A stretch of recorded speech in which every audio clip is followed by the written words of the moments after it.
大家早安呐、我们今天来到桃园机场第2航厦，我们今天要拍摄一个非常特别的主题哦。今天是我们2026年第1趟的首航。今天我们要去哪里呢？今天这个航班说特别，其实并不特别啦。但我觉得对金贝贝对我而言，是个很一定要来拍的东西。所以当时说宣布开航，我就马上来定了。是什么呢？是日本航空旗下的日本越洋航空第1条的国际线，要飞台北到冲绳。虽然只是个冲绳短短的旅行，不过我觉得我有很多故事可以跟大家分享。因为这个航空公司真的是我搭到烂掉的航空公司啊，满满的修行回忆。日本越洋航空呢 ，JTA Japan Transocean Air，这间航空公司的话，它是现在目前的话是日本航空的全资子公司，而且它是寰宇一家的成员，所以搭乘日本越洋航空的话，是可以使用寰宇一家全套的福利。所以今天我有非常多的点是很好奇的。第一个我想知道是说，日航自己本体的话，在桃园机场2航厦，它使用的当然是华航的贵宾室。那不知道日本越洋航空会给哪个贵宾室？对，因为它应该要给贵宾室，因为它是寰宇一家成员。所以即便它的这个飞机飞来，它目前贩售舱等是只有豪金跟经济舱，但它还是应该要给寰宇一家高卡会员贵宾室才对。对。那为什么只有豪金跟经济呢？我们待会慢慢说。今天故事真的好多啊！哇，我已经看到 JTA 的牌子了，哇，好兴奋哦！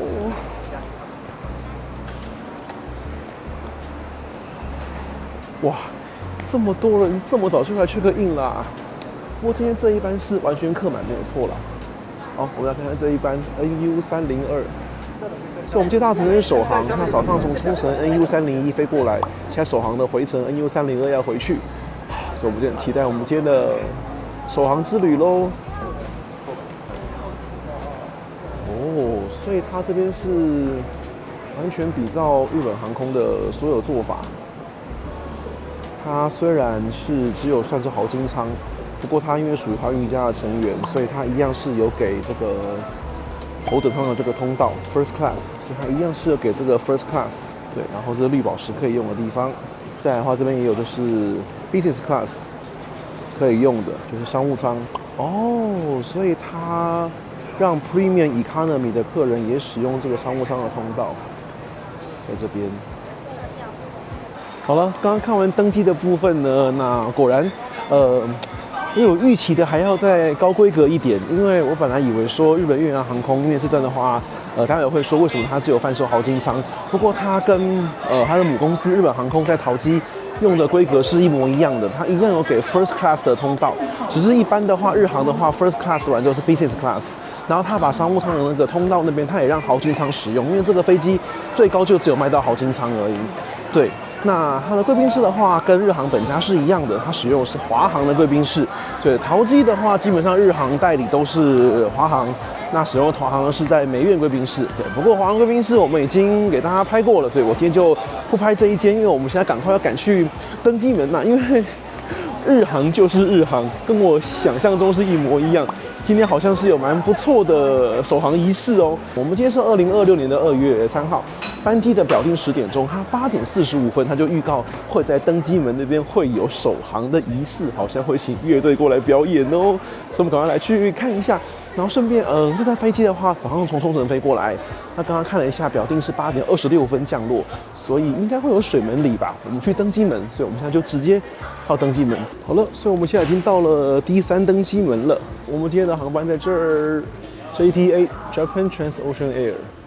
好，那我们等一下就在这边应该可以捕捉到飞机进来，没有问题。好了，我们现在在这个登机区域，远远的已经看到他们在准备等一下的首航的仪式了。工作人员现在非常的忙碌。好，那我们就不打扰他们布置舞台，我们待会再去拍。不过看起来今天会有个非常盛大的首航仪式。好了，那我们要抓紧时间了。因为今天这样子的话，8点45分就首航仪式，啊，待会儿飞机8点26就要来了。对，那所以我们现在赶快趁这个时间坐在这边，先跟大家说一说今天的这这个首航为什么这么有趣的小故事，来跟大家先聊一下。好了，所以我们现在就坐在这个D3区的这个登机区域，先跟大家先前情提要一下。今天这个航线话题性非常非常十足。日本航空的话，它的本体的话就是曾经飞过台北、桃园到关西啊，然后名古屋啊，然后东京嘛。那当然现在关西是收掉了。那日航的本体的话，从来就没有飞过冲绳到台北这条航线。那今天分的这个航空公司是日航的全资子公司 Japan Transocean Air。那这边跟大家说明一下，日航旗下有好几间这样子的子公司，但并不是所有的子公司都是寰宇一家 Oneworld 的正式附属成员。也就是说，你今天搭乘有正式寰宇一家附属成员的，才会有像我们刚刚那样子。我们刚刚登机 check in 的时候，就是你会有头等舱的柜台啊，然后商务舱的柜台啊，你还有贵宾室啊，认这些高卡的服务。那当然你是日航本家高卡是一定没有问题，可是像如果是外航的话，你要是寰宇一家的附属成员的话，才会有这相对应的这些福利。那 Transocean Air 这个 JTA 这一间的话，班号是 NU 开头的，这一间的话是寰宇一家认可的附属成员，所以各位如果搭乘 JTA 航班，像我们今天这样子的话，你会有全套的蓝宝、绿宝的规格服务都会是有的，包含优先登机啊、优先 check in 啊、贵宾室啊、行李多，这都完全没有问题。所以这个是第一个是非常优惠的事情。那大家要小心的是，就是因为之前如果你在日本国内线搭，如果你搭到的是 RAC 所营运的那个是琉球通勤航空，那一间不行，那一间就是日航的子公司，但是不是寰宇一家成员。所以如果搭那一间的话，就没办法使用寰宇一家的高卡的服务。不过那一间其实我也搭过好几次，就是搭那个冲绳的，那时候就是休息嘛，然后有去飞那个已经消失的，就是全世界号称就几乎最短那个北大东到南大东，就是那个2个跳岛一起飞就要降落。对，我记得在我的频道很前面啦，就那时候频道算还没有正式成立之前，我有先自己试拍了几集，对，那就有记录那个航线。那就是属于 RAC 的航段。那 RAC 的航段的话，就是其实也蛮好笑的。RAC 的航段那时候我在实际操作的时候，它还是可以辨认出我的银行的高卡。还是可以辨认出来，还是有那些服务，它还是会广播，就是说啊，请寰宇一家蓝宝石、绿宝石优先登记，还是都有广播。所以其实我也觉得，蛮怪异的。不过里程当然就累不进去，对，里程绝对累不进去，因为它不是Oneworld成员，所以那一段后来我就放回日航自家累积是没有问题。好，那我们回到我们今天的主题，我们今天主题就是这个日本越洋航空。那它这是一个以冲绳为那霸为 base 的一个航空公司，那它专门飞这个冲绳附近的这个离岛的航线。那这个航空公司对日航而言是很重要的。为什么这样说呢？大家知道，在日本国内线的部分呢，其实日航是输全日空非常多的。全日空的国内线大约是日航的1.5倍的规模。Yes， 你没有听错，就是我们大家台湾人可能对日航觉得，日航比较大，没有，其实日航国内线规模一直都输给全日空，因为日航就是以国际线作为一开始发展的一个目标，所以毕竟是日本航空嘛。那国内线部分的话，它合并了很多间什么日本加速航空啊什么什么的，但是终究到现在的话，国内线部分日航唯一占优势就只有冲绳地区，因为冲绳地区就是靠这间 Japan Transocean Air 打遍天下，它能够从那霸为机场，然后飞石垣岛啊，然后那个宫古岛啊，然后九米岛啊，然后附近一堆岛什么的。所以这就是日航的地盘了，就靠这个子公司 Japan Transocean Air 对帮他这边撑场面。那当然他也有飞本州的一些航线啦，比如说飞小松，我记得应该就是 JTA 直飞。对，那飞东京的应该就都是日本航空本体执行飞行任务。那像有一些飞福冈啊、飞鹿儿岛啊，或者是飞小松，就是 JTA 去直飞。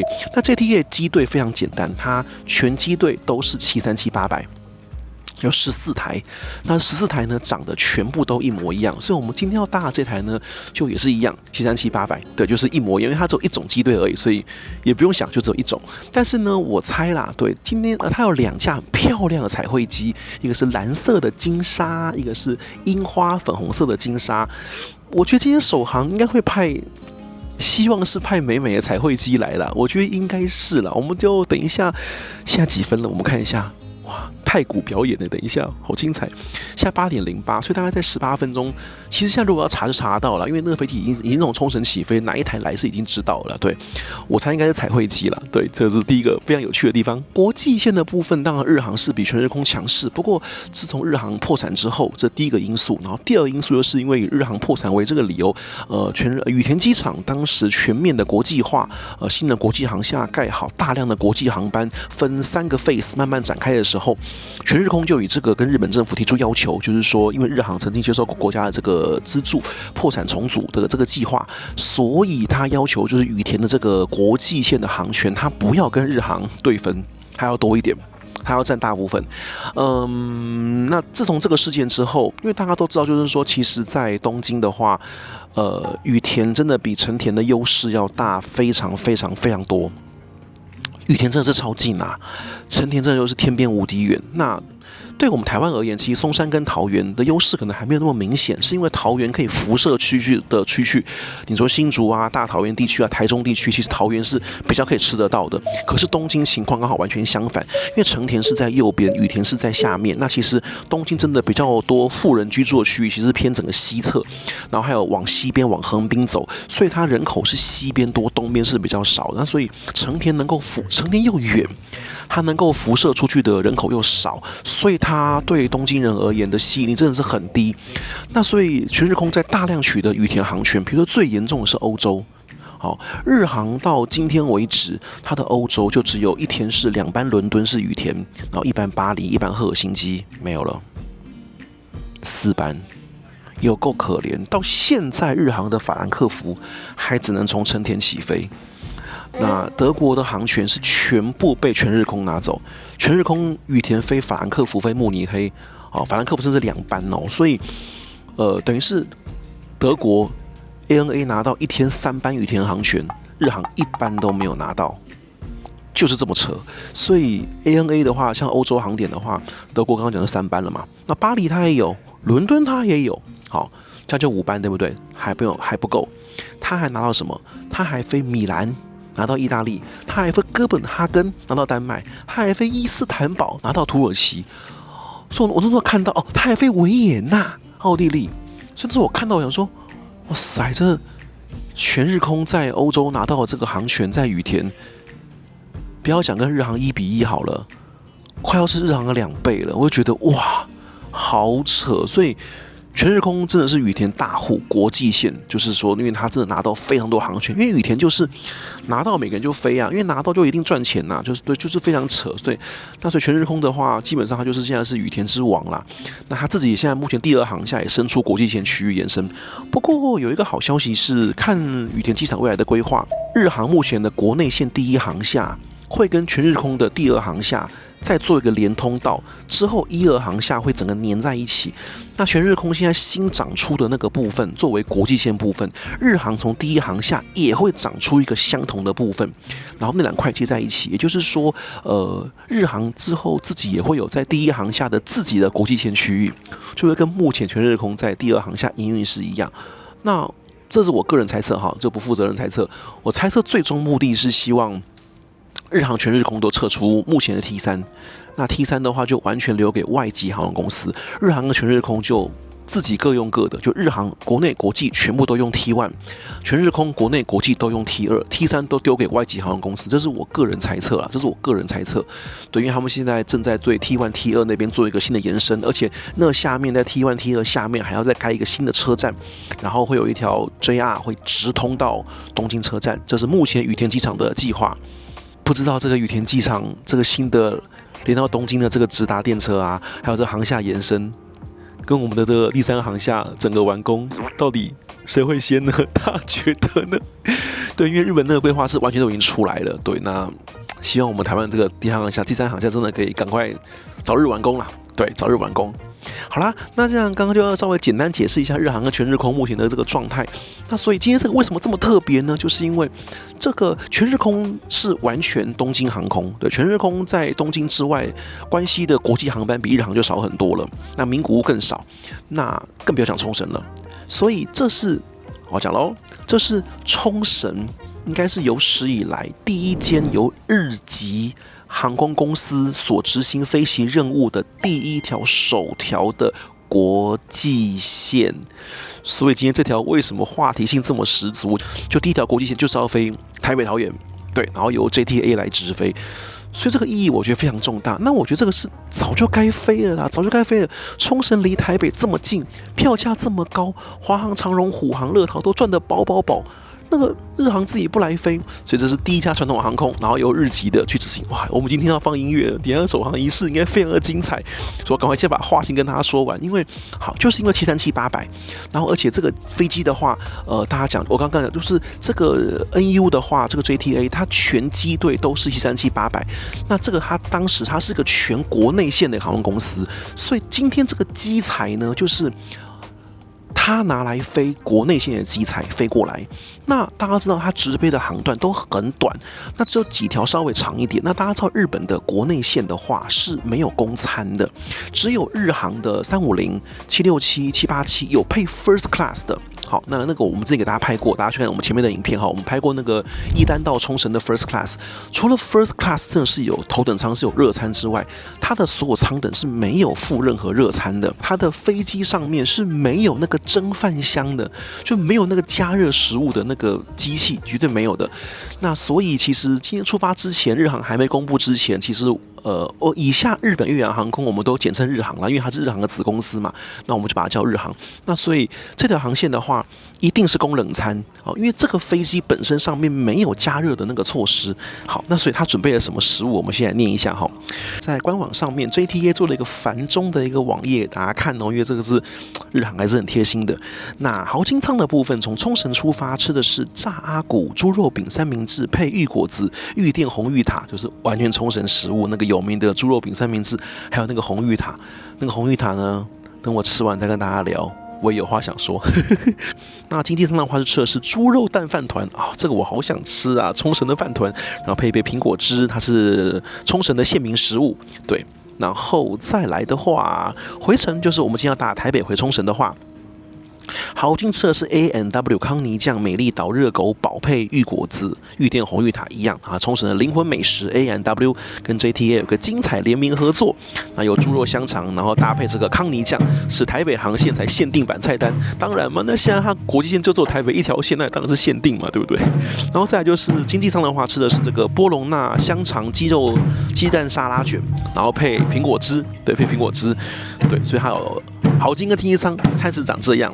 等一下首航仪式应该真的非常有趣，我已经听到他们现在在彩排了。对，等一下8点45分要准时开始，现在彩排时间，哇，今天真的好紧凑，还好我早点来机场。好，再来我们就要说说这个飞机的配置了。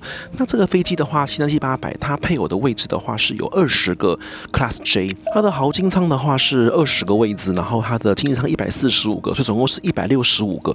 那这样听就知道，就是一个蛮宽松的一个配置啦，就是搭乘起来是很舒服的。好，那我现在才要来讲，那为什么对我来说又特别有意义，我一定要来搭呢？因为这个飞机啊，这个 JTA 啊，我应该搭过数十趟。为什么呢？大家都知道，其实从这一次国际线呢，它派来台北飞行，然后这个贩卖的舱等是豪金舱，就更证明了之前累积到英国航空算成商务舱的 Tier Point 完全就是一个 bug。完全就是一个 bug， 就是现在就回头来看，就真的证明这就是 bug。对，因为日航在日本国内线的话，它的票价就是经济，然后 Class J， 这 Class J 呢，你只要加一点点钱就可以升等上去，1000到2000日币。对，那它就是位置大一点，然后就是它的像这个的话，就是配应该是23，对，它就应该就是23，座位就是大一点点的座位，对，23，一边2一边3，对，那经济是33嘛，所以它座位就只有大一点点，所以你要说它是商务舱，其实根本就不是，那它就是豪金舱产品。可是那这个东西，你当时在日航里面，如果买这国内线的 Class J 啊，不管你是直接购买还是付费升等，累积到国泰，好，就是真的是经济。累积到国泰完全没有用哦，累积到国泰的话，它会算经济的点数给你，什么3积分、5积分，完全没有用。可是它就有个 bug， 它这个的 Class J 它是 I 舱，这个 I 舱累到英国航空，英国航空把它当作是真商务舱。那这个不得了，因为英航的商务舱当时在改版之前，它就是一刀切40跟140。所以很夸张，你今天飞一段日本国内线的这个商务舱，就 Class J， 你拿到40 point， 你飞像香港到曼谷这样的航线，香港到新加坡也是40哦。那你要想，你香港到新加坡来回商务舱的票价，跟这国内线的票价，只要加1000块日币的商务舱，拿到点数是完全一样多。而且这个日本像刚刚讲 JTA 为什么飞，它的这个商务舱 Class J。最有名的休行航线，那时候我也飞过很多次，我想很多版友也飞过。对，小杰可能也讲过，在解资料上面，就是我跟他分享过，从冲绳然后飞到石垣岛，飞到宫古岛，就不到1小时，然后来回这样飞，一天是可以飞8腿，一天可以飞8腿，来回。那这8腿一段40分的话，就320分。那大家知道旧制的英航绿宝石金卡只要1500分，那需要含4段英航自家。如果你4段英航自家解掉的话，那你只需要花4天，一天8腿，320分，320分乘以4，就大概1280，剩下的你大概飞英航就足够了。所以4到5天的日航国内线，而且这个国内线修行比当年的我们早年去飞那 JGC 啊，那轻松太多了。因为 JGC 的话，我们要飞得远，因为日航是距离制，所以以前大家我们修行 JGC 的时候，我们要从东京飞冲绳，东京飞石垣岛，一天只能飞4腿。可那个是早上要从6点开始飞，就是你要等第一班901，大家都有印象吧 ？JL 901有没有？各位有修行过 JGC 冲绳回忆的，赶快下面留言告诉我，我们也是以前修行的战友啊，就是你有飞过。JL 901、902这个熟悉的班号，羽田飞冲绳的这个，赶快来认清一下。对啊，我想那时候2016、17、18年的时候，在那时候真的非常多台湾人在飞这个修行航线啦。每次搭901都一票台湾人在那边修行，因为那时候就是靠那个外国人票价嘛，然后全额累积嘛，那真的是黄金年代。那所以。那时候我们修 JGC 的时候是一天4腿，可真的是要从早上6点钟飞到晚上8、9点。那真的飞到最后会天昏地暗，很累。可是不是哦，我刚刚讲这个一天8腿，这个很轻松。这个第一腿大概就是8点多飞，然后你下午5、6点就飞完了。因为它地停时间也很短 ，turnover 时间也很短，就好像30分钟嘛，40分钟，因为小飞机嘛。然后一段飞行40、50分钟，很快。所以这个的修行比当年 JGC 修行轻松多了，只是因为太多腿，所以有时候你稍微睡着的时候醒来，你会想说，我是谁？我在哪里？我现在是要飞往冲绳还是飞往石垣岛？我现在是飞宫古岛还是飞石垣岛？你会错乱，就是我在哪里？我在什么地方？就需要看一下自己的 app 跟登记证，看一下时间。哦，我现在在哪里？那我等下在哪里降落？所以这个对我而言就是满满的回忆杀。所以就是当时我看到说，这个日本航空要以这个子公司日本越洋航空来飞这个航线的时候，我就觉得说我一定要来拍这一段，因为我觉得对我而言就是满满的，就是都是回忆。对，先来窗边占个好位置，然后再继续跟大家聊。那等一下我们上飞机还有一点是可以观察的，就是日航的所有国内线的 WiFi 全部都是免费的。但我不知道它在国际线会不会提供免费 WiFi， 这就是我不知道，这就要上飞机才知道。那餐食当然应该跟大家说，因为它没有加热设备，所以它一定是给的是冷餐。不过那个冷餐都是满冲绳的风味啦，就是那个猪肉蛋的饭团，那我好想吃。然后还有那个阿古猪的那个三明治啊，然后回程东西都其实蛮不错的，所以我们等下都可以好好享用那个餐食。我觉得这么短的航程，其实吃冷餐，我个人可以接受啦。对，那就不知道台湾人能不能接受，因为像之前大家都笑国泰嘛，因为台港线之前会发那个有没有，大家都戏称那个月光宝盒，就是冷的一个餐盒啦。对，但我觉得航程这么短，其实硬要吃一个热餐，其实也真的蛮累的。对，看大家啦，看大家。所以这种首航嘛，时间能配合挤一下，还是要来飞。冲绳目前的话，票价真的是非常的高，所以像这次刚好我知道这个要首航，那我刚好有一个工作的伙伴，他跟他女朋友就是想要来冲绳玩，就刚好2月底，他来问我机票，他就说哇，那华航、长荣就是虎航什么，他说什么虎航卖到什么18000、19000。那我就跟他说，你先不要买，你等一等。我说日航快要开卖了，后来他就真的等到日航开卖，他好像买到就是才1万出头。那事实上这条航线它的促销价其实很便宜，就是来回我记得是含税可能6、7千、7、8千而已，所以大家可以好好利用一下就是外籍航空公司也愿意开航这个台北桃园，我觉得我们都要给予很多的肯定。对，我觉得这非常棒哦。他那个水车已经开始在试着喷水了，飞机应该是已经降落了，因为表定是8点26分降落，所以我们现在就等它滑进我们的第3门了。今天是难得冬天的好天气啊，有太阳呢。来了，我们的主角来了，果然是派彩绘机来啊，不过是绿色的金沙彩绘机，降落了。不是派常见的樱花那一只跟蓝色这只，派是绿色这一只呢。好了，我们的 Japan Transocean Air 的 JTA NU301降落了。首航仪式果然非常的盛大。水门里来了。すげえ。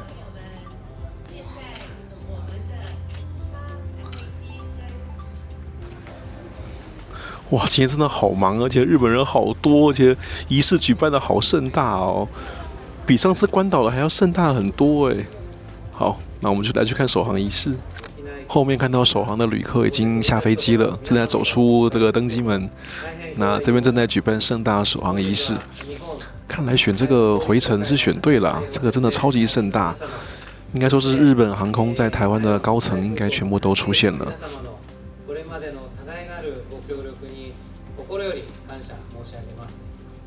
今天非常荣幸可以跟大家一起迎接 JTA 冲绳那霸首航班机。台湾をこれまで以上に身近に感じ楽しんでいただけることを期待しております。最后再一次感谢交通部及相关单位对本次开航的全力支持，也预祝日本越洋航空台北、冲绳航线圆满成功，并祝在座诸位身体健康，万事如意。刚刚代表交通部公务署呢，真诚的祝福这次的首航成功。刚刚我们看到我们的女神呢朝着我走过来，让我自己也好高兴，可以参与这次的一个盛会活动。希望透过这段演出，可以让各位享受到冲绳非常有活力的文化。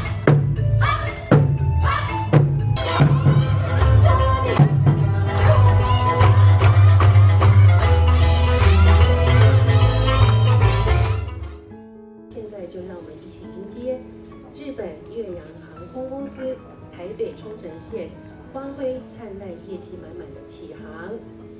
1、2、3，请剪彩，天宽口都走。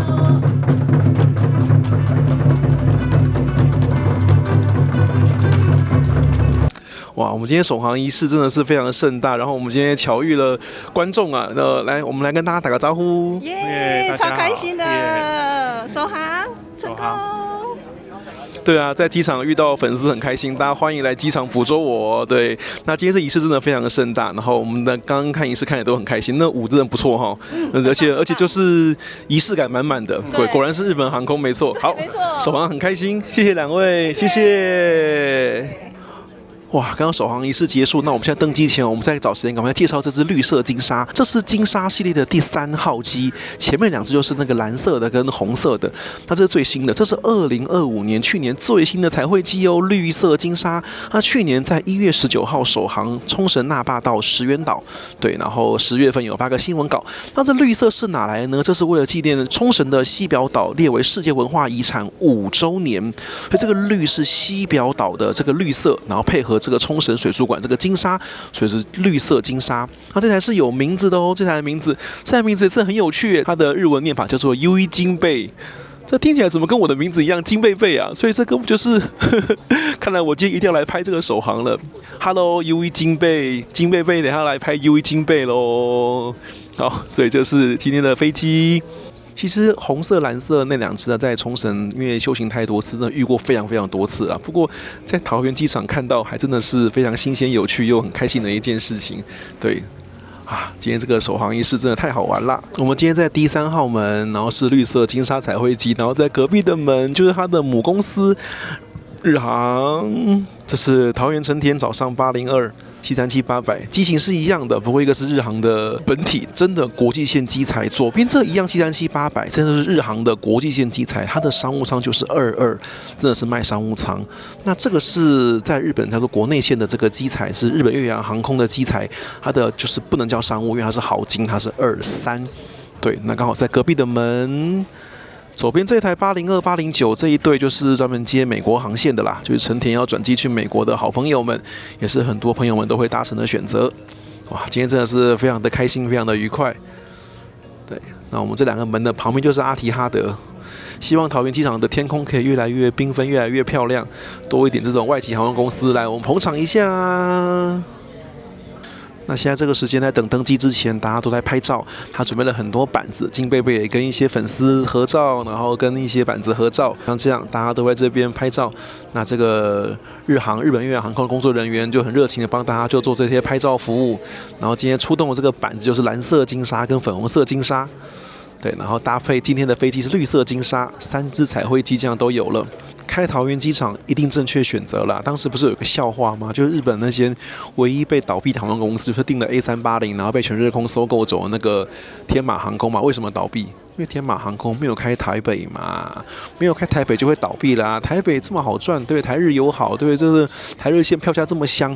我那天才看到有人整理那个泰国现在经过台北延远去日本的班次，真的吓死人了多我都好奇到底台泰双方的第5航权的数量给的是多少啊？就是太极的现在这个把台湾当 base， 然后延远去日本，一天看起来7、8班跑不掉所以我以为香港国泰航空拿到了1周35班的延远已经很多了，看来我们开给泰国的第5航权好像更多因为我看太极的延远的航班远超过那个数量，所以台湾、日本现在真的是黄金航线啦，就大家都想要赚这一段的钱。完全比照日航的国际线规格，现在是 Group One 开始先登机，对，现在是 Group One 开始登机，绿宝石的部分。果然日航准备了小礼物给大家，登机门大家也都欢迎大家登机。首航的仪式真的是太好玩啦。那刚刚在 check in 的时候跟大家讲，因为这是寰宇一家成员，所以他完全遵照这个日航母公司的游戏规则。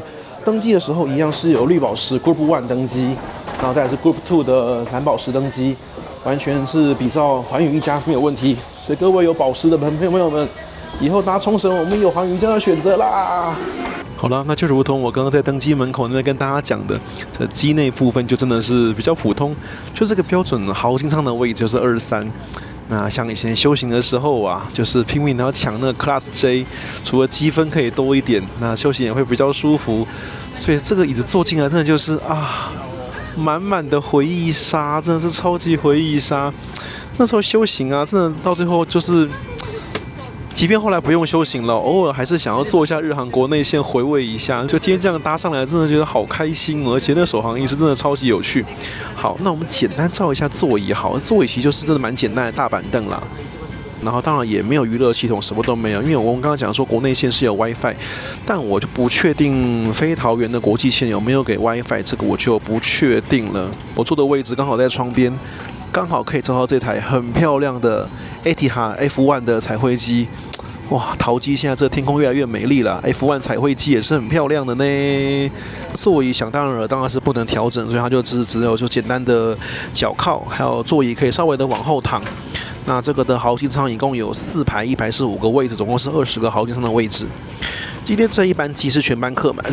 这袋子很不错这是个首航纪念袋子OKATPE First Flight， 2026年2月3号。哇，这袋子超有纪念价值好喜欢这个袋子啊！然后里面的内容物有一张明信片这是 SIM 卡有送一张 SIM 卡，Nippon SIM 5天的它是5天的 Unlimited 的这很不错下次来日本可以用Docomo 的5天的 SIM 卡，然后可以用到2026年3月31。再来特别联名活动，美国村可以获得这个绒毛玩偶吊饰，首航特别联名活动这个很棒，因为这个是配合这个是来，所以绿色彩绘机就搭一个这个绿色这个牌子 OKATPE First Flight。哇，这就是这一台对，它是编号07没有错，绿色金沙机，5号机是蓝色，6号机是樱花色。还有这个首航搭机证明书，然后再就是笔，一定要有的嘛，对不对？真的是仪式感满没有个人娱乐系统，所以安全释放影片是用前面的荧幕去播放的。简单看一下吧。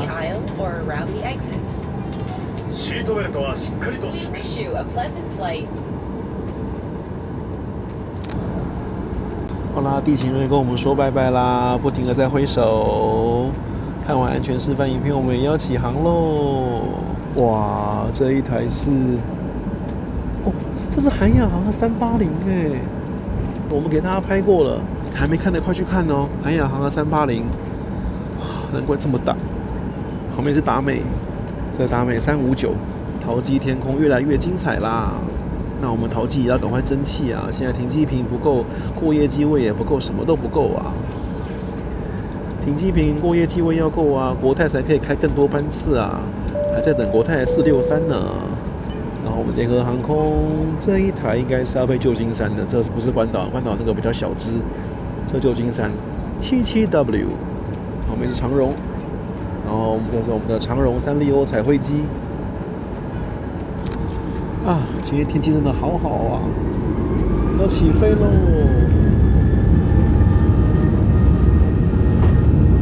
我们的冲绳首航正式起航喽！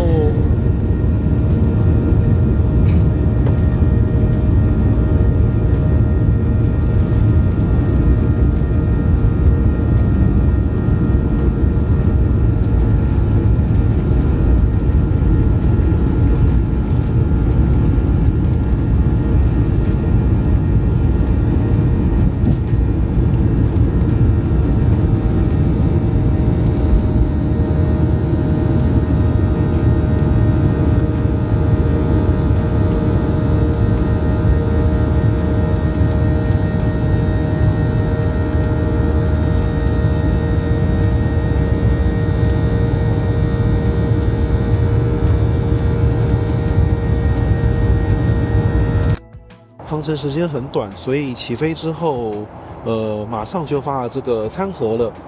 好啦，那这个餐盒我们来看看里面有什么样的东西哦。我们就像这样哦，网络上面的图示果然是一模一样的，就有一个这个 AW 这个热狗堡，然后一个这个冲绳著名的这个甜点，大家来冲绳都一定认得这个嘛，对不对？然后再这个小瓶的 Evian 水。好啦，那我们要准备吃东西之前，顺便跟大家先说，非常神奇，就是有免费无线网络的哦。所以这虽然是国际线，那这个机采的话还是提供全机无线网络，而且日航在国内线这个网络速度非常的快。那我本来以为国际线不会给，它也给了，速度很快，非常棒。737-800有网络，还是很不错。好啦，那我们来尝一口这个热狗堡。口味还可以，不过热狗怎么只有一半而已，有点少。觉得餐食部分到底要不要一定要有热餐呢？还是说像简单点心也可以？大家知道吗？我们国际航空某一家那个早上热餐都会骂很难吃。再来我们要吃这个甜点了。我想来过冲绳的朋友们都一定吃过这个，那吃一口试试看。我当年第一次吃到这个的时候，脑中冒出这一堆问号。各位观众不觉得这个吃起来跟我们台湾那个花莲薯口味一模一样吗？我当年吃到的时候，我还想说，到底是哪个先出来，是谁抄谁的？就长得样子不一样，可是吃起来口味、味道一模一样。今天吃还是一样，就是跟我们花莲薯一模一样。其实冲绳真的离台湾非常近，反而离东京真的比较远。很多东西跟台湾真的非常的像，所以这个我就觉得，那就是台湾都一样啊。然后其实时间过很快，就是其实，这样吃一吃收一收，等下就要降落了。这个冲绳真的超级快要到了。好啦，甜点餐食收尾，饭后还有一杯咖啡。那我们刚刚前面的人，如果你要点啤酒也是可以点的，基本上比照国际线靠近上还是有些饮料的选择。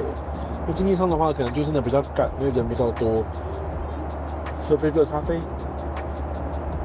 好啦，时间很快，就是冲绳真的是很短暂，马上就要抵达了。对啊，今天这个首航真的是非常的开心，就是日航诚意满满，就是不管是首航仪式啊，送了小礼物，真的非常用心。那个登机吊牌，还有那个什么首航证书什么的，都真的很有纪念价值。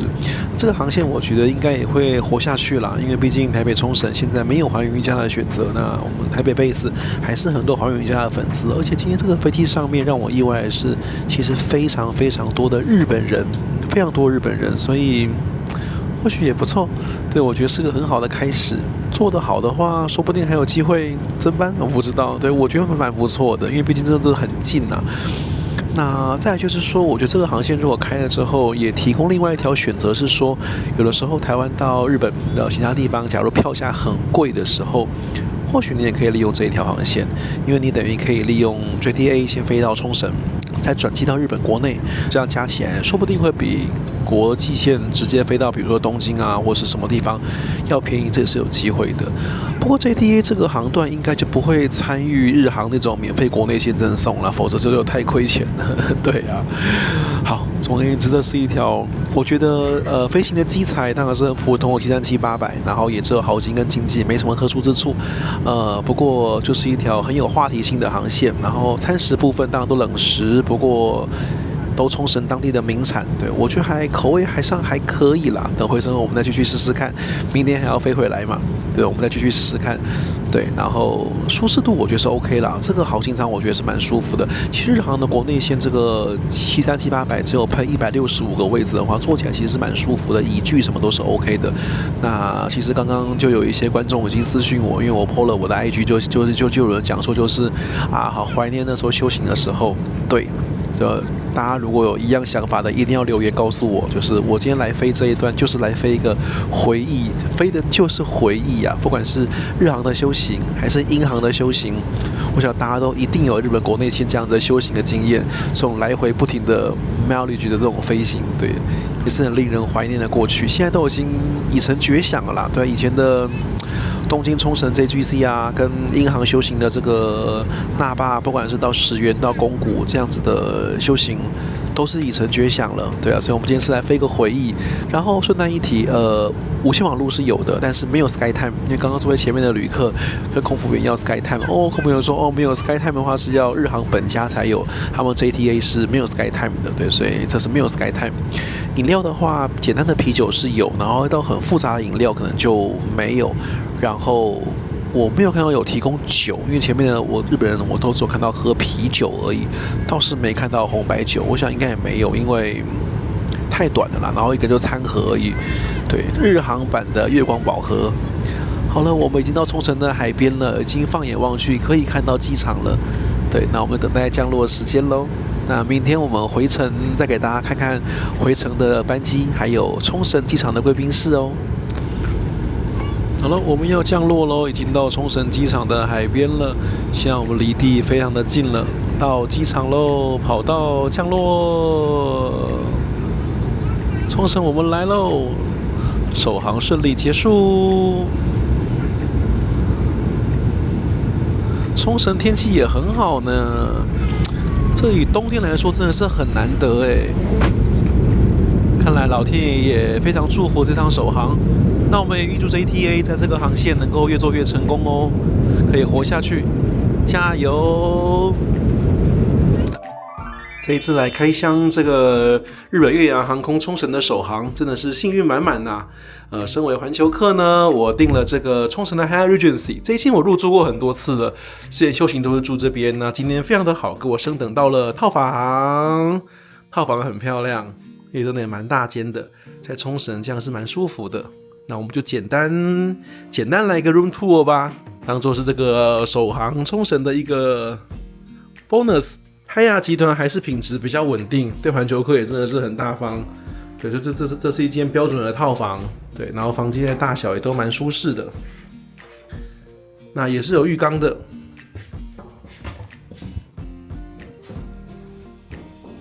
哦，这间 Hyatt Regency 的备品不是标准的备品，是他自己准备的备品，这个泰国的备品。那我们非常期待等一下上楼去看看，因为这间 Hyatt Regency 的 Happy Hour 非常的好吃哦，待会儿上楼去看看。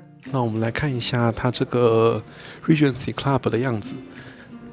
那其实这间的话，饮料在这边，日本的饮料的话都是不错的，有柳橙汁、有芭乐汁、有芒果汁，还有这个茶。那茶的话有那个红茶、咖啡，还有这个茉莉香茶。对，那环境是很漂亮。我们等一下先逛一圈，待会再来看食物。我们先看环境的部分。那大家看到这个环境，就是个很典雅的一个 club。然后最重要就在这里啦，它这里有非常美丽的整面落地窗。那我今天抢到了这个窗边的这个座位，对，哇，非常漂亮，可以看着整个冲绳的美景，那霸市区的美景，然后等一下来吃 Happy Hour。基本上我每次来冲绳，如果时间许可，我都会来住这一间，因为这间真的是非常棒。然后像之前如果是银行休行的话，我就会故意订到最后一班，不要这么晚，至少可以来吃个 Happy Hour 享受一下，就会像这样。对，现在食物已经摆上来了。今天有这个是猪排三明治，然后再来这边有这个炖煮蔬菜，然后也有薯条，然后这边有这个是鸡肉，然后这是他们家的招牌，他们家的招牌就是这一道roast beef 炉烤牛肉，这个超好吃啊！他们家固定都会有这一道，这是我最喜欢的。然后再来这边是意大利面，然后熏鲑鱼、鹅肝，然后这也是配酒的火腿等东西，然后这边再就是沙拉部分，还有水果、芒果，还有一些泡芙跟面包。这个以 Hyatt Regency 等级来说的话，算用的非常的好了。然后酒的部分这边也非常的不错，这边的话除了有很多酒的选择，然后还会教你自制一些调酒。那当然这边一定有琉球泡盛啦。那这边自己教你做一些基点调酒，然后红白酒的话选的都在这里。对，这个是 Chardonnay， 然后这边有2支气泡酒 ，Sparkling Wine 跟这个是 Brut。那当然，在日本怎么能没有啤酒机嘛，对不对？在窗边的这一片美景之下，等一下慢慢看到夕阳的降落，然后吃的这个 Happy Hour 真的是非常的享受啊！这趟首航好开心，而且这一间的 Happy Hour 真的有水准啊，比我们台北Grand Hyatt的 Happy Hour 真的好吃多了。你看，光是这个牛肉，这个炉烤牛肉，然后这个鸡肉，蛋白质满满的选择，后面有猪排三明治，然后其他的该有的也都有。饮料我拿了一杯 Chardonnay， 一杯香槟。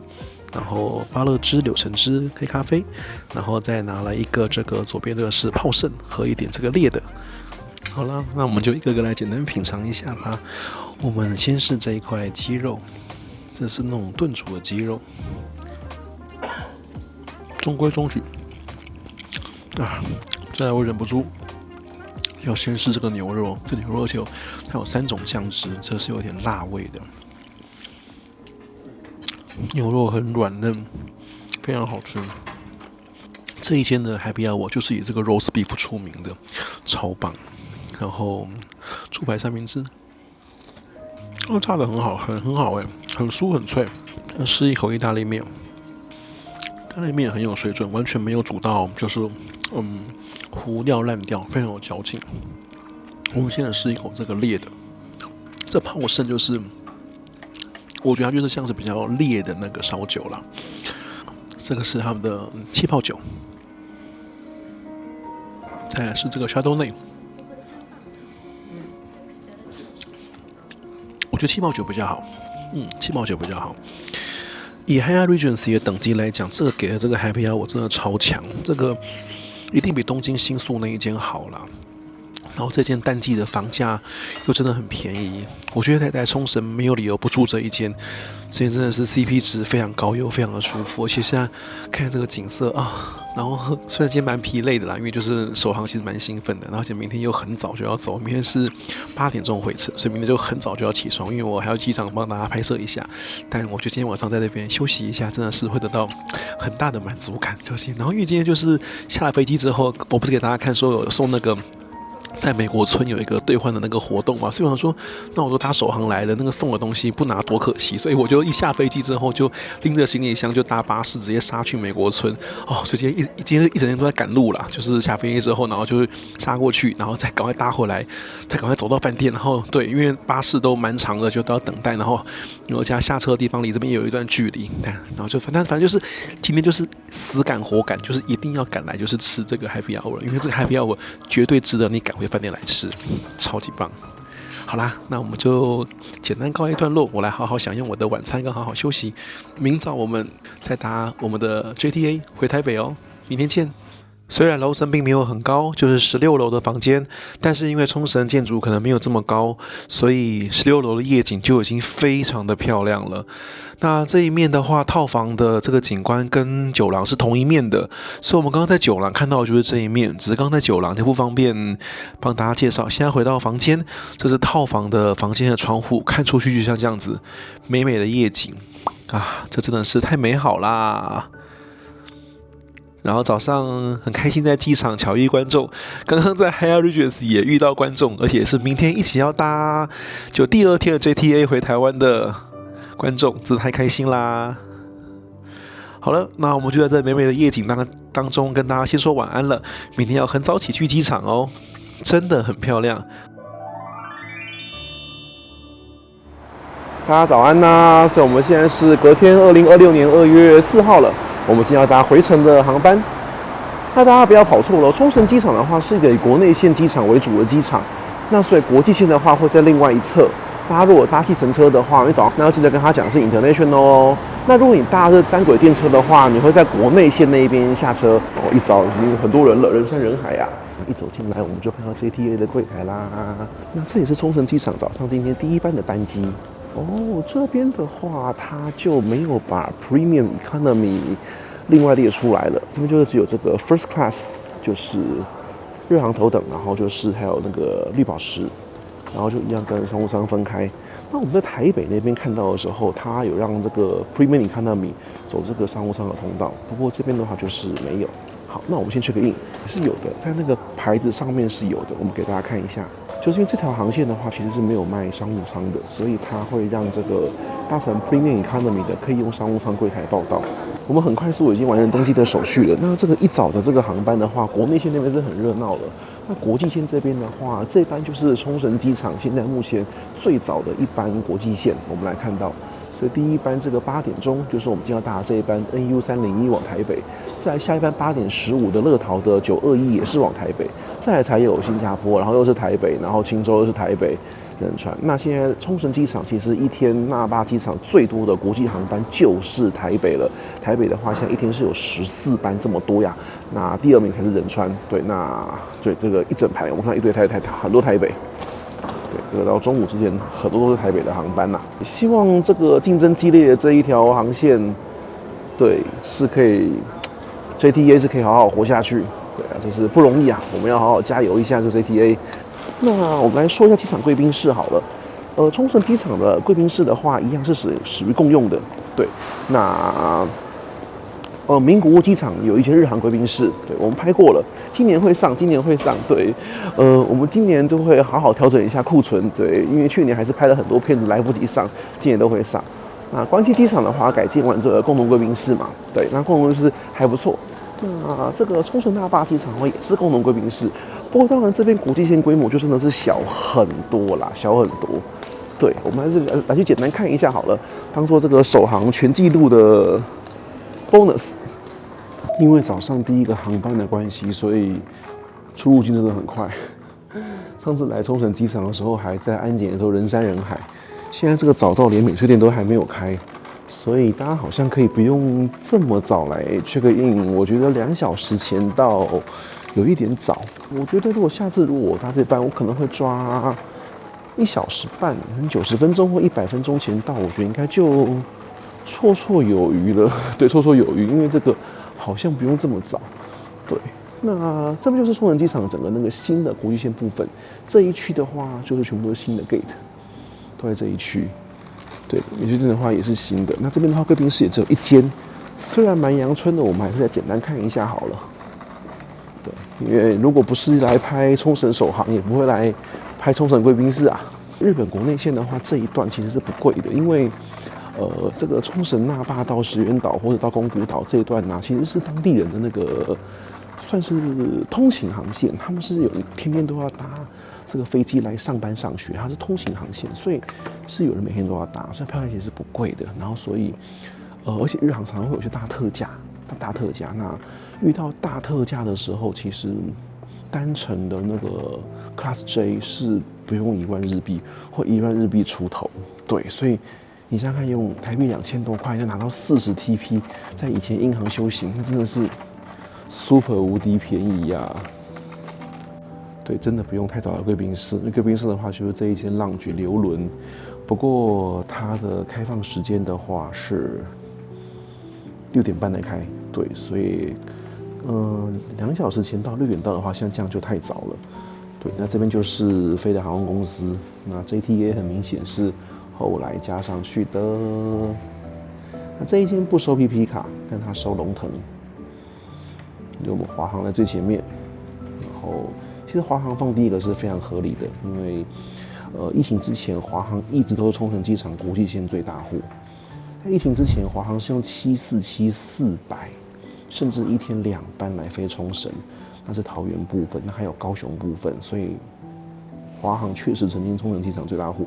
现在冲绳应该还是以华航载客量是最高啦，对，所以它放第一个是蛮合理的。那我们 JTA 放到最后面，因为新来的嘛。好，那我们就等贵宾室开门喽。好，那贵宾室开门了，我们来把贵宾室转一圈。这其实，在国际航班数量不多情况之下，这改装的新贵宾室其实是蛮漂亮的。那现在因为还没有天亮，要不然这一面的话，看飞机的话，其实是蛮漂亮的。好了，那这贵宾室的话，简单的白酒、Chardonnay，然后巧克力蛋糕，然后这个奶酪，然后日本贵宾室一定要有的啤酒机，然后简单的红酒，然后 gin， 然后琉球泡盛还是有的。然后再来就饮料机在这边，然后这边的话就有一些简单的食物啦。这个是冲绳常见的那个果子，也是一种饼干。对，这是费南雪，你这边有写这是冲绳北部的地方做的。然后再就是一些米果啦，然后再就是面包。然后简单的热食的话有这里炒饭，除了炒饭之外就有这个咸派跟烧麦。咸派跟烧麦，接下来这边有这个可以用冲泡的这个鸡蛋汤，它是一块一块的，然后自己加旁边的热水，然后也有上面的泡面。食物部分的话，大概就这样，蛮简单的。那里面还有另外一区，一个这里休息空间的话还算足够啦。对，然后这里面还有一区，就会像这样。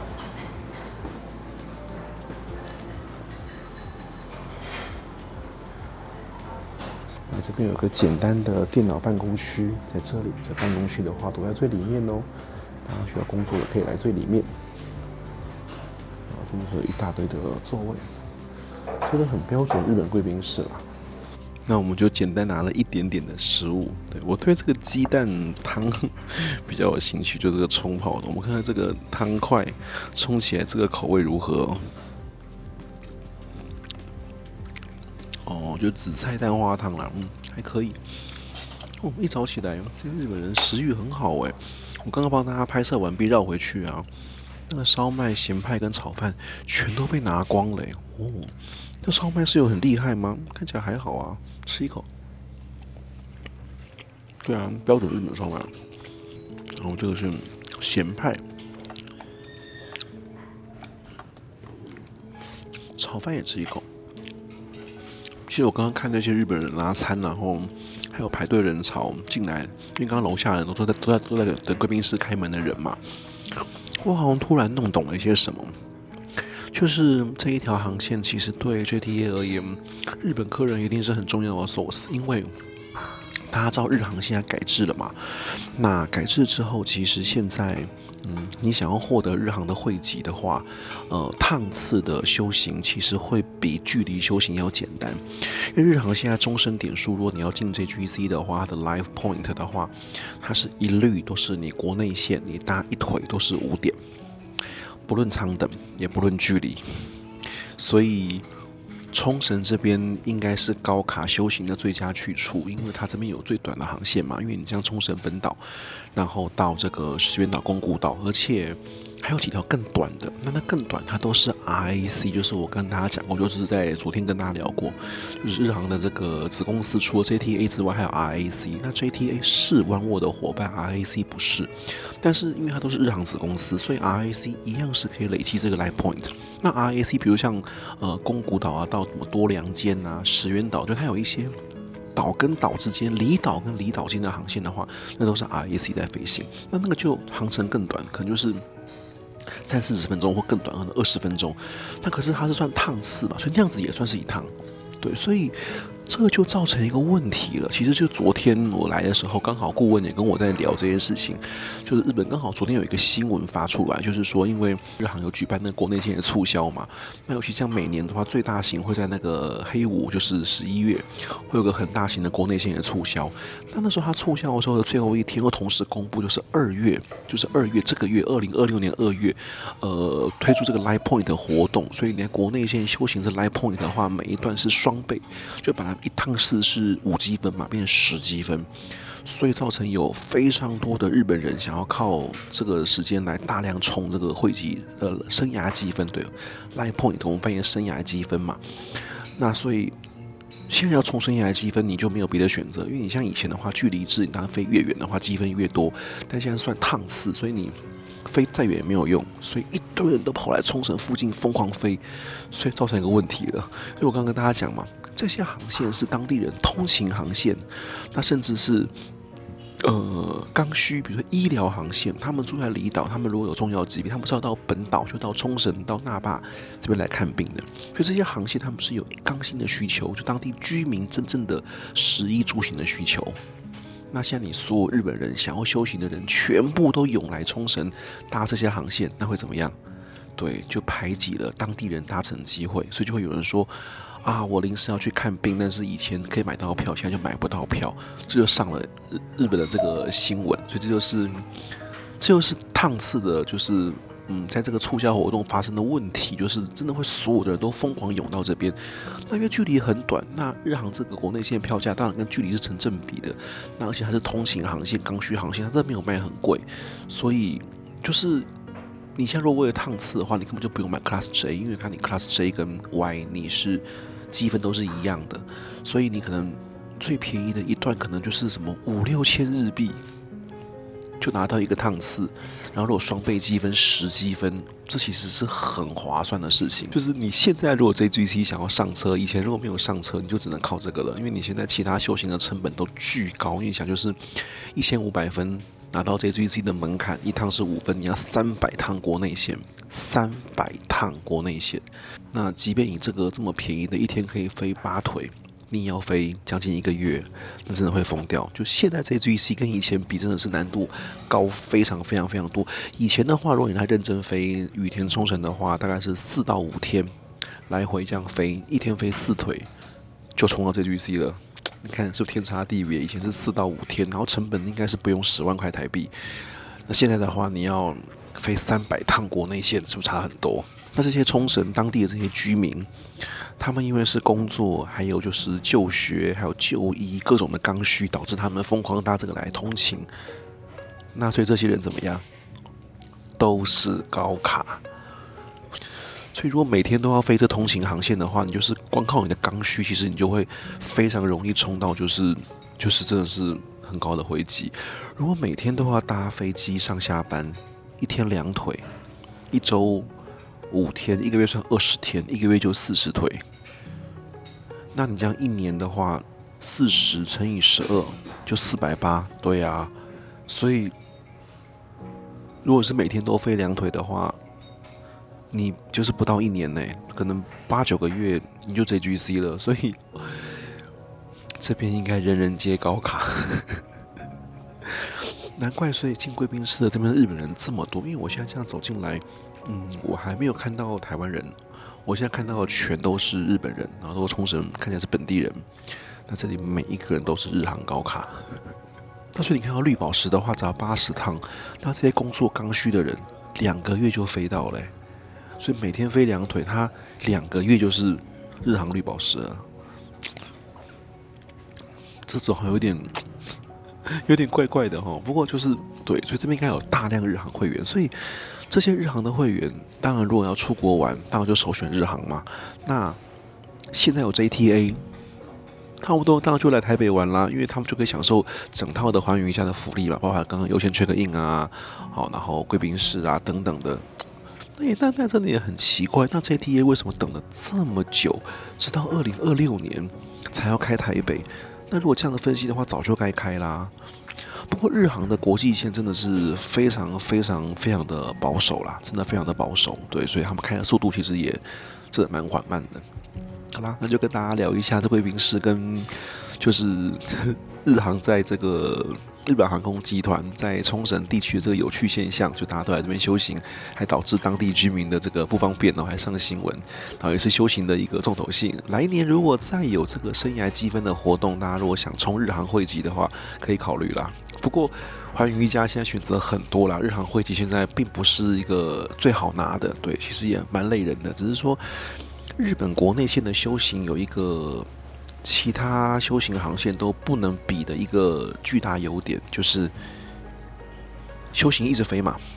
那常常有时候会担心，比如说失接啊，或者会担心一些其他事情。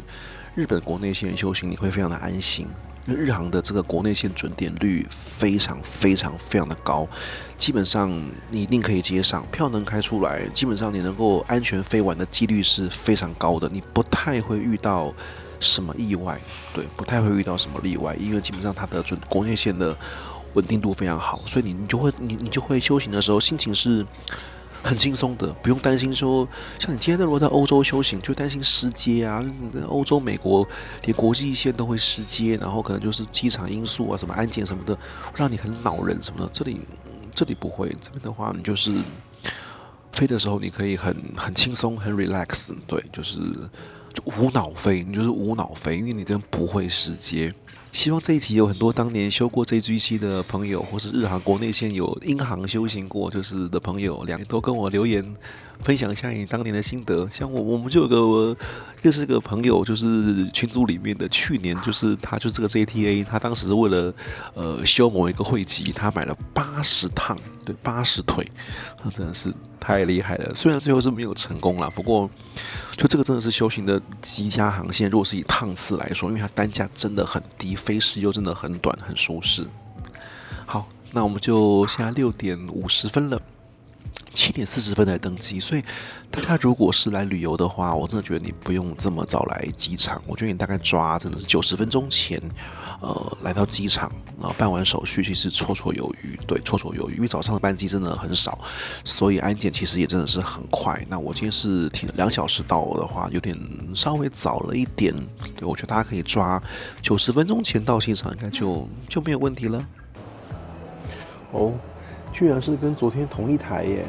还是绿色金沙去台北耶，所以是什么？绿色现在是固定要去台北玩，是不是？跟昨天同一只哎，我想说今天会不会有不同颜色的彩绘机？没有，今天跟昨天一样，今天还是我们这只7号机西表岛的世界文化遗产5周年的纪念机，这一只绿色的金沙，去年最新涂装的哦，所以跟我们昨天同一台飞机。好喽，我们要踏上回程的航班喽。这一趟 JTA 的首航之旅非常的有趣，虽然就是快闪，不过这个绿色金沙现在是怎么样？以后要经常造访台北了是吧？不过这个绿色真的是很漂亮很美丽的绿色，而且最新机，去程的时候是坐在4A， 回程我们今天坐在2A。好了，这个座椅坐起来真的是还算蛮舒服，是蛮好坐的，就是豪金舱的规格这样子。我们飞来的时候，我座位上的这个杂志刚好被拿走了，还好回程就有了。这一期的话，当然就是台北特辑了。为了这个 JTA 看航台北，所以这个机上杂志这个大红色的封面 ，JTA 的代表颜色就是日航代表颜色，就大大写台北2026年2月3号开航。哦，封面封底都是哦，封面封底都是。所以这边的话就开始写说啊，台北这个航线开始了。旁边就是飞台北这一支飞机，就是绿色的这一支金沙。然后再来就是，既然开航台北，那总是要宣传一下台北嘛，所以这边有一个台北特辑的一个介绍。这边就是写说，就是冲绳飞台北的话，其实是比飞福冈还要近。对。然后这边当然就有很多台北的介绍啦，就是台北的早上是什么呀，晚上是什么啊，台北有什么夜生活啊，然后。松山台北101有个特别介绍，台北101，然后万华地区有什么传统的东西，就像这样，然后再来下一页就是永康街，日本人最喜欢去永康街啦，大稻埕，可以看一下外国人怎么看我们台北的介绍。那最后就是介绍一下土产啦，乌鱼子一口吃，然后花生什么的。然后再就是一个地图，方便这些冲绳人、日本人来台湾玩，可以看这个部分，这是个完整的介绍。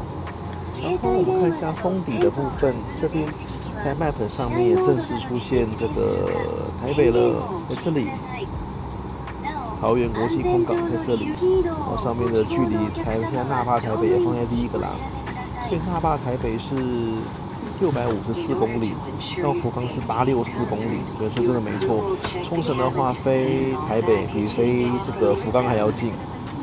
那这张就是 JTA 的整个 route map。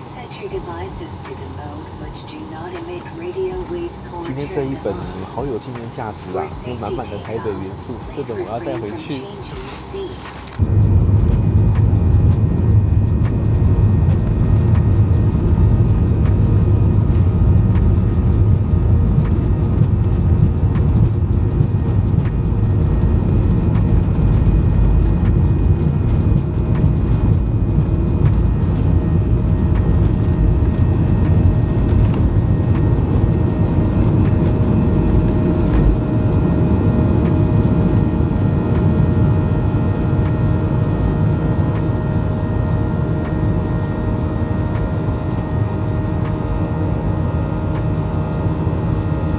好美的海啊！起飞喽！这个猪排蛮厚的耶，来，我们来试看看。这个冲绳这个炸猪排真的是很厚实哦，这么厚的炸猪排。那我们就来品尝看看喽。我觉得来的时候那个比较好吃，这个里面的口感有点软掉了，不过豪金仓嘛，勉强可接受喽。好，那我把它吃完。那甜点一样，我们就不另外试吃了啦，因为甜点跟全程一模一样，然后意面水也是一样的。对，好啦，天气真的非常的好。回程除了咖啡之外，这个出现了耶，这个拍不到。不过我跟大家讲，就是昨天来的时候啊，就我前面的日本人跟他要那个 Sky Time 就是日航招牌饮料，我给大家拍过嘛。对，那来的时候没有，但是今天出现了，可能昨天被抗议吧，我不知道。就今天出现 Sky Time 了，主动来发说，好啦，那我们即便是搭日本越洋航空，我们也像日航一样来杯仪式感 Sky Time。Sky Time 还是很好喝，赞哦！我觉得餐点部分就差强人意啦，但我觉得还可以接受。对，那不知道大家在这么短程航班里面，喜欢这种月光宝盒，还是喜欢我们国籍的热餐呢？对，大家可以留言去讨论一下哦。那我们等待降落回台北。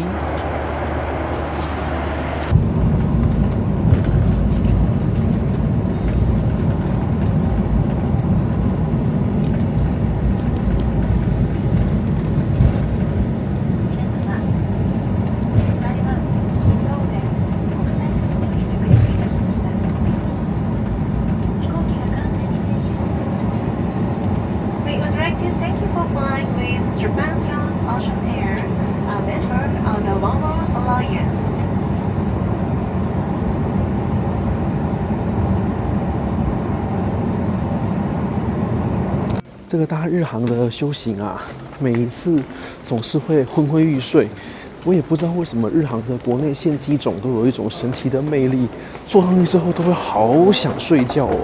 像之前在那个陆地上的时候常常失眠，但在飞机上面呢就会完全睡得非常的好。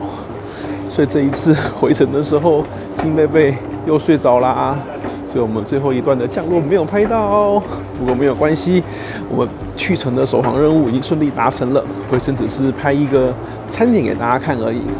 好啦，那今天这一集就要到这边结束喽，下一集再见喽。希望今年我们还有趣的首航可以搭乘，或者有其他的各种飞行体验记录。我们今年还有很多趟很特别的旅行哦，已经安排好了，大家可以期待一下，然后顺便消化一下去年的库存，会用穿插的方式进行。大家多分享出去哦，希望今年就可以破万订阅啦。下一集再见，拜拜。昨天我们在那个 Hyatt Regency 啊，我们巧遇了我们一位观众，然后原来他是来冲绳看棒球的，刚好看我们的节目，然后很开心今天搭同班机，第2天的班机回台湾，对，然后我们就遇到了3次，我们在饭店遇到1次，然后贵宾室，然后现在桃园机场最后又遇到1次啦。谢谢。对啊，谢谢。看来很多人不知道这边有开新的一区，都挤在刚刚那边。哇，那今天这区不是很漂亮吗？对，这边是新开的一区。我想食物部分是一模。